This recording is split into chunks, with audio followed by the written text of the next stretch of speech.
बुधवार को कुमारघाट में राज्य की कानून व्यवस्था की मांग को लेकर थाने जाने के दौरान वामपंथी युवकों को भाजपा सरकार द्वारा पुलिस बाधा का सामना करना पड़ा।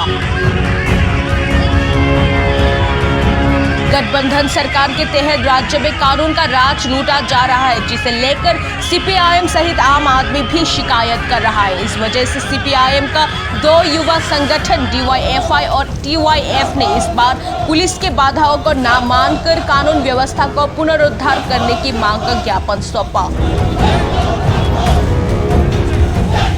इस दिन सीपीआईएम युवाओं का रैली कुमारघाट अनुमंडल से शुरू होते ही उन लोगों को पुलिस द्वारा रोका गया था, वो भी ये कहकर के महामारी के चलते इतना लोग इकट्ठा नहीं हो सके। जवाब में सीपीआईएम युवकों ने उन पुलिसों पर नजर रखकर पूछा कि कुमारघाट पे भाजपा कार्यालय की उत्पत्ति होते वक्त पुलिस कहाँ थे?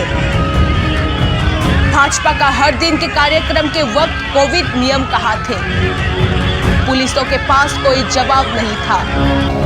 युवकों के निष्पक्ष विरोध के जोश को देखकर पुलिस को आखिर में हार मानना पड़ा।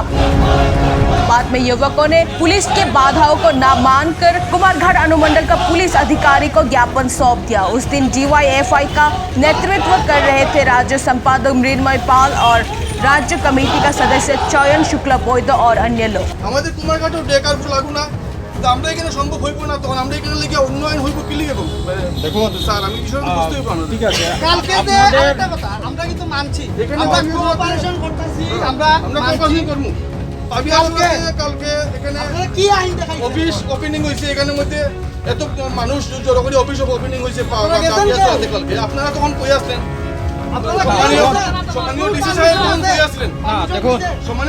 অনেক রকমের বক্তব্য আপনাদের থাকতে পারে, আপনারা এটা আইনটা ঠিক আছে, ঠিক আছে,